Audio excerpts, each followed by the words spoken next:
Raft of measures to ensure equality between the sexes. For instance, many French women currently earn less than their male counterparts, and laws to bring their salaries in line are often ignored by company bosses. This new legislation also addresses contentious issues such as abortion and extending paternity leave, as Kate Russo reports. For a country whose motto is Liberté, égalité, Fraternité, France isn't quite up to the mark when it comes to equality.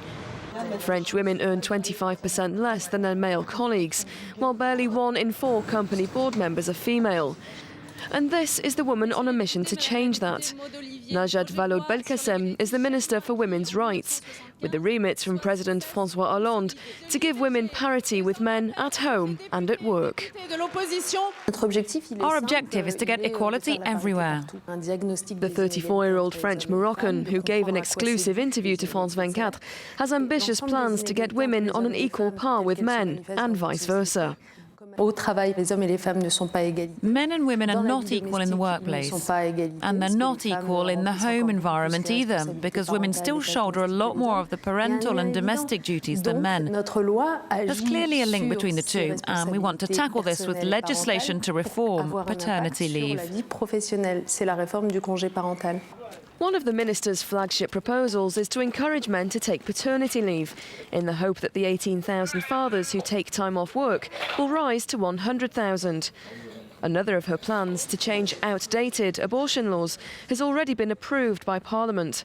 From now on, a woman no longer has to prove that her pregnancy is causing her distress before she is allowed a termination.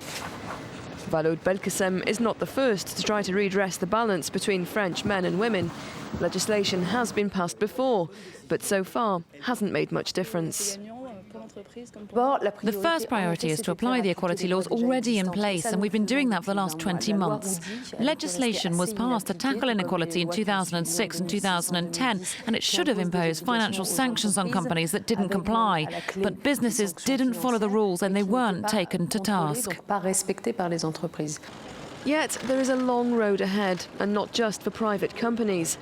President Hollande may have appointed a record number of women to his cabinet, but still women only make up 27% of French MPs.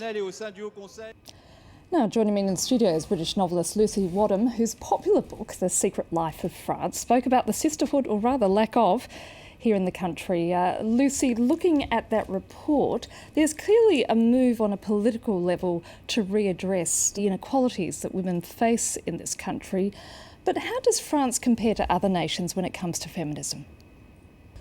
I think these laws are definitely going to be a arrow straight to the heart of the French patriarchy, mainly because so far there's been a global sense that things needed to move forward for French women in the public sphere, but they haven't in the private sphere. As you'll feel as soon as you come to this country, patriarchal values are alive and well. And I think that by targeting things like paternity leave and access by women to positions of power, policing that will make a very big difference.